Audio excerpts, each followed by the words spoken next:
Dolls. The mere word may conjure up joyful memories of youth, a time of endless exploration, when we played outdoors and had fun for most of our free time. But for many, the word brings with it unease and paranoid thoughts. Why is this? How can something be both innocent and unnerving at the same time? It's interesting. Just like clowns, dolls have always been targeted towards a younger audience. They're both ingrained into horror media, and both have stood the test of time. So why are dolls treated differently? Gee, Corky, when you talk about something, it's almost real. I know some great songs, too. We will be best friends. If you were to visit the typical store in your area, I'd bet you probably wouldn't find anything being sold regarding clowns, unless it's of the creepy variety. Dolls, on the other hand, can be found unironically in most department stores around the world. They may even be in your home as we speak. Why then do people find these plastic toys so unnerving? To reach our answer, we must first go back in time and find out what purpose dolls had and unearth their origins. Our history with dolls is quite a long one, going back thousands of years. Generally in a humanoid or animal shape, ancient people would craft these items with resources available to them at the time, such as clay, wood, leather, and various other materials. Their roles were also very different than they are today. It was thought by many that dolls were inherently magical and valuable to even the gods, serving as vital tools in ceremonies and ritual magic alike. Although they were still widely used as toys in the old world, their purpose was not concrete, and depending on where you were, could differ wildly. Some of the oldest dolls discovered are wooden paddle dolls, dating back to 2000 BC. They were recovered from ancient Egyptian tombs, and it's unclear what exactly their purpose was. Depending on the region of Africa you research, the design of their dolls would vary considerably. Generally a very spiritual people, their dolls were thought to be supernatural in nature. They were often used for teaching, as well as a means of communicating with the spirit world. Believed to be messengers between this world and the next, they were typically handed down from mother to daughter. Here's a fertility ritual doll from Ghana. Quite a unique and yet simple design. The neck rings are a very well-known African style. The Inuit people use soapstone and bone to craft their dolls, typically dressed in fur to resemble their people in harsh, snowy weather. Native Americans would use corn husks to fashion their dolls. A time where resources were extremely valued, they would use every part of the plant once harvested. They were given to their children once completed, but in some places were used as a charm that was thought to give protection to one's home and to oneself. If I asked you to picture the concept of voodoo, what would you imagine? Chances are you'd probably picture a voodoo doll with a sharp needle stuck in it somewhere, with the person on the other end in great pain.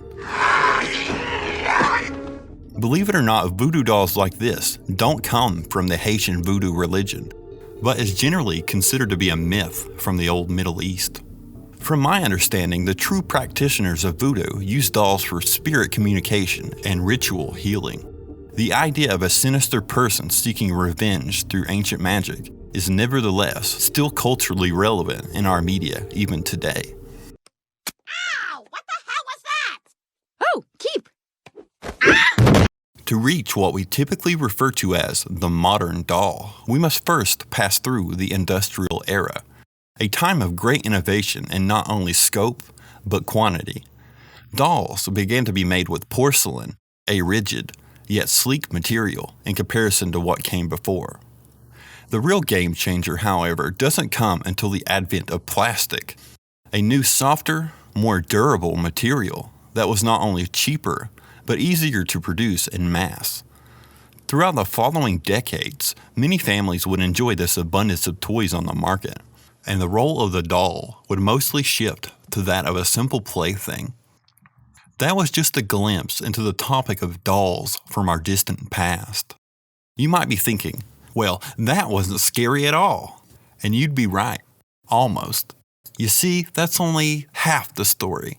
The history of dolls reveals to us the complex relationship we've shared with these objects. But that alone is not enough to see the full picture. The oldest film I could find on the topic is The Great Gabbo from 1929, known at the time as a talkie due to sound being implemented a few years prior. The story follows an unstable ventriloquist. Before you ask, a dummy is a kind of doll.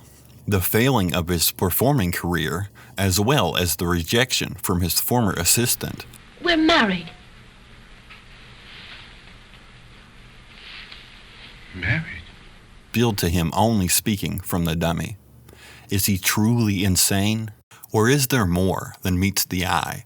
Many movies have used this theme of madness to varying degrees of mystery. Films including Dead of Night, 1945, Devil Doll, 1964, and famously 1978's Magic, starring Anthony Hopkins. More recently, in 2007, we got the film Dead Silence, a completely supernatural take on the formula, but one done with chilling results.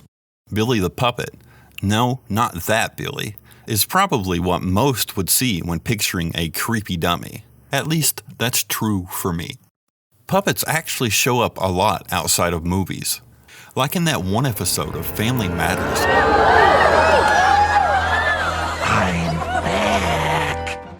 And commercials like, Up your rocker. In fact, there's a Valspar wood finish for everything. I know. Really? Just how would you know? Yeah, big dummy. Why do you think I'm so much better looking than you?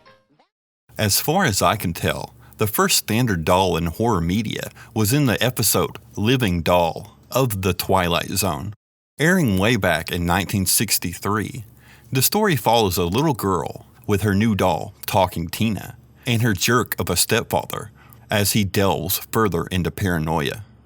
Talking Tina, however, as the name implies, speaks and begins to say things that disturb and anger him. My name is Talking Tina, and you'll be sorry.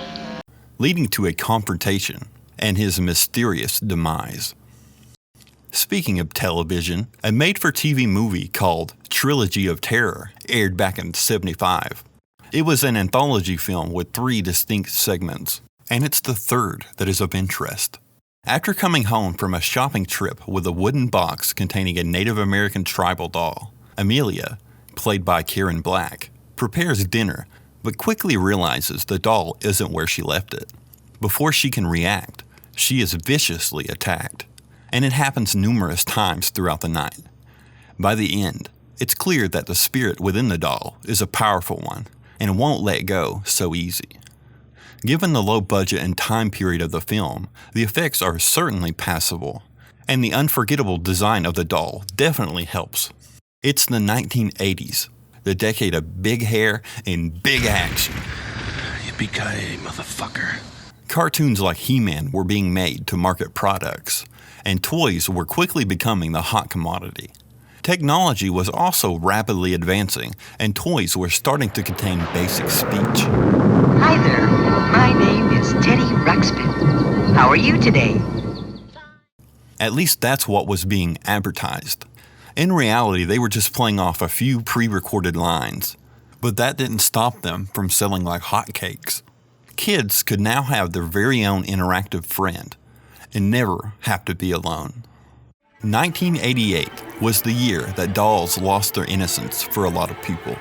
Never before had the horror been brought so close to home with this level of effort. Child's Play was written by Don Mancini and directed by Tom Holland, with a budget of $9 million.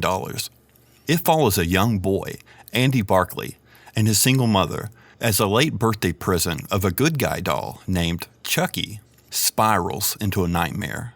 When the lights go out, and when no one's looking, Andy claims the doll talks to him. And after a family friend falls from their window, it appears to be foul play. No one believes him, but he's adamant that Chucky is alive. A frustrated Andy attempts to show the policeman, but ends up looking crazy. It's decided that he'll spend a few days under psychiatric evaluation, and so the mother goes home. Here begins one of the scariest scenes in the movie. She tries in a desperate hope to get the doll to talk, only for nothing to happen. Moments later, spots the good guy box and goes over to check for further information, only for... She checks the battery compartment, only to find... nothing. Hi, I'm Chucky. Wanna play? I think anyone at this point would have ran for the door, but she doesn't. Instead, opting to go down to check. Brave woman. She then threatens the doll and opens the fireplace for a final ultimatum. I said talk to me, damn it, or else I'm gonna throw you in the fire! You stupid bitch, you filthy slut! At this point, you get to see just how animated Chucky is compared to everything else, especially at the time. The subtle way his face contorts with those expressive eyes do wonders in making him look eerily alive. In one head, it could look sweet, and then it could instantly get angry, and and those little tiny features would suddenly become devilish.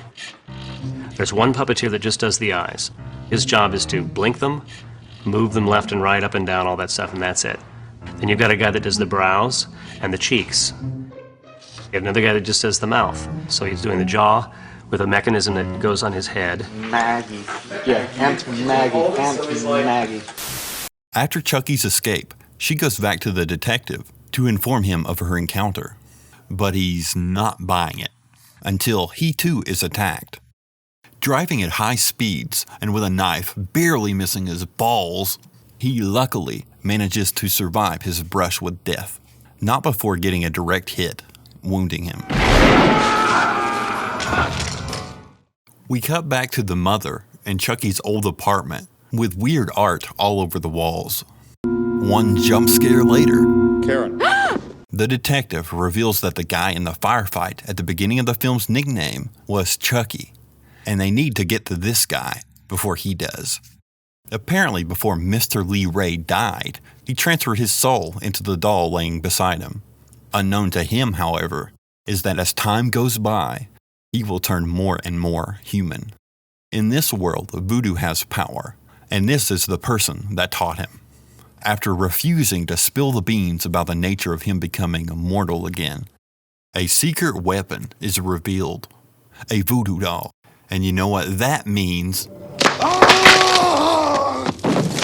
He now knows what he must do. The only way out of this body is to swap with the first person he revealed himself to. It's by this point you've heard Brad Dourif's incredible performance. You mean I have to live out the rest of my life in this body? No fucking way! You got me into this, you get me out! This man has an iconically unsettling voice. He would go on to voice the character for every movie in the franchise. One failed attempt at the hospital and one extra crispy doctor brings us back to the Barkley home for the final showdown. Chucky is absolutely terrifying, and that's before they set him on fire. I hope you didn't plan on sleeping tonight. Ultimately, he's defeated, like all the horror villains before him. The first film really does leave a lasting impression. Even though it's not perfect, and the second one is definitely my favorite, I can see why it went on to have several sequels and even a TV show. The series would have 3 numbered entries before switching to a naming format inspired by the classic Universal monsters: Bride of Chucky, Seed, Curse, and Cult. Past the first entry, there would be a slow turning towards comedy horror. You can see this in much of Bride of Chucky, with its comical writing, and that ridiculous sex scene. Wait, what? Have you got a rubber? Have I got a rubber? Yeah. Tiff, What? look at me! I'm all rubber! By Seed, it was almost entirely satire, with jabs at the industry and the horror genre as a whole. And it would be 9 years before we got a return to form.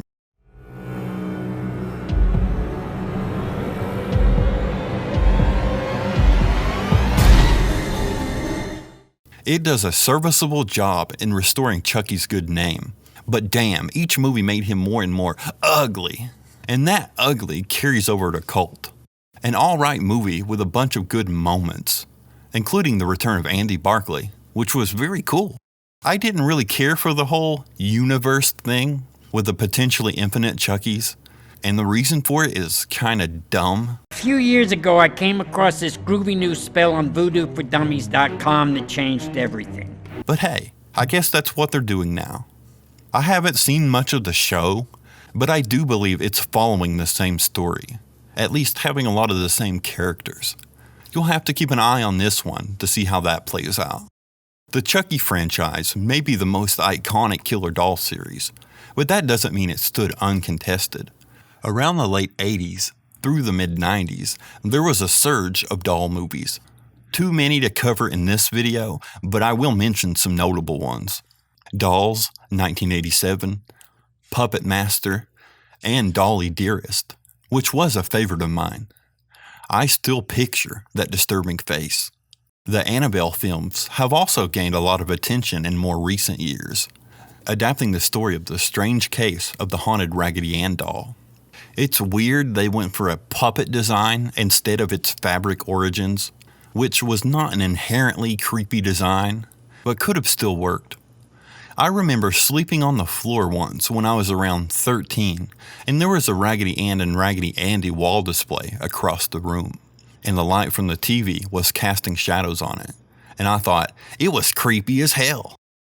Since the rise of Child's Play, the concept has stayed in the public conscious, and would go on to be featured in a variety of mediums like cartoons and even video games.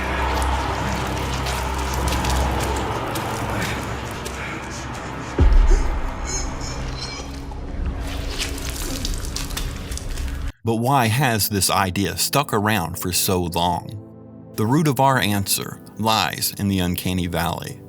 It's thought that as something becomes more and more realistic, it reaches a point where it looks too human and yet not enough.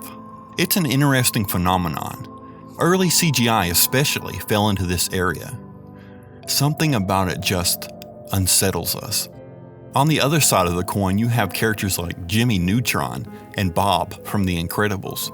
And given the age of these projects, they should, by all accounts, elicit a similar reaction.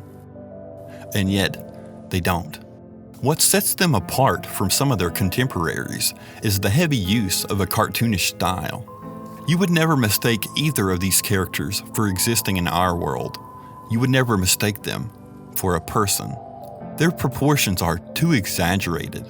We're actually particularly good at spotting subtle changes in the face. An ability evolved from a need to better distinguish friend from foe at a time when it could have meant life or death. And so we look for human characteristics everywhere, even when there isn't any to begin with. This is why we find masks and clowns so frightening. There's something about not knowing someone's intentions that really gets under our skin. Dolls often trigger this response in us. With their youthful appearance and piercing eyes, they're clearly designed to express a neutral emotion, or even a happy one, and yet, it doesn't always feel that way. I mean, they're supposed to be friendly, with their often bright colors and rounded faces. So why should they fall into the uncanny valley? Well, for many dolls, they just aren't real looking enough to pass for reality, and not stylish enough to be on the other end. So they exist in this sort of gray area. The main culprit is probably the eyes. They often look so lifelike. If you're in a room with a doll like this, it can almost feel like it's watching you, following you around the room as you move. You know it's just a doll, and yet you can't shake that feeling that something's staring at you just beyond your view. Eventually, that feeling goes away, and you continue on doing whatever you were doing. But in that moment, it felt creepy. You don't have a phobia, and yet, all it had to do was sit there to frighten you, unmoving. Once you've felt this way, it can be difficult to go back to a rational mindset, that it's really just a piece of plastic, and nothing more. That is our reality, right? Another element to its creep factor is how close the danger feels.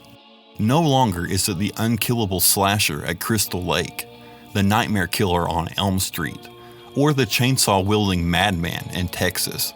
No, this time the threat is much closer to home. Even if you don't own a doll of your own, chances are you know someone that does. It's horror that could, at least compared to others, happen under your very roof.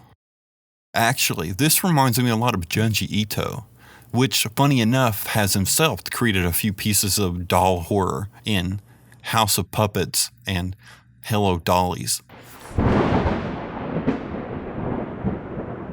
But what has my experiences been like? Well, for me, I would say it started when I was around 8 or 9 at my grandmother's house. She had to leave to go somewhere, so her boyfriend decided to put on a movie. He was a huge horror fan and thought it would be a good idea to put on Child's Play. As you can imagine, I, as a young kid, was terrified. The bizarre thing was, it didn't resemble any of the films. I mean, it was Chucky, but he looked way bigger.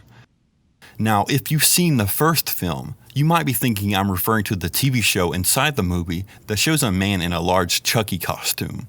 But not only was he way smaller than that, there was other weird things about it. Whatever I actually saw, the outcome was the same. I cried and begged him to turn it off. The next memory was around the same time period. There was some big family reunion we were attending at this old-looking house. I had literally never seen anyone there before and actually haven't since. Seeing as though there were a bunch of elderly ladies there, a bunch of food was prepared. And after everyone ate and got done playing Red Rover and games like that, small presents were handed out. I don't remember what I got because I quickly traded it to another kid for a galactic action figure. On the way home, I decided to test the speech button, and I remember it was saying some rather weird things. Exactly what it said, I forgot many years ago, but I vividly remember my grandmother saying, "It shouldn't be saying things like that," and a general amusement at the thing as we kept driving. I guess that was the only time it did that because it was quickly lost, probably due to no longer being interesting. It was also around this time that I could no longer sleep without some form of light around me. Creepypastas would take that role as an adult, but back then Chucky bothered me so much I really couldn't stand being in the dark at all. Certainly due to my overactive imagination.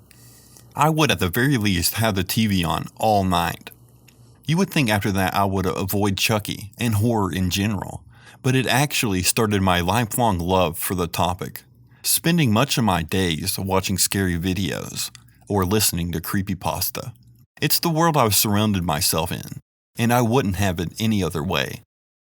I do not personally believe I've witnessed anything paranormal, however. And given the super low quality, real haunted doll videos, I have a hard time believing anyone else has either.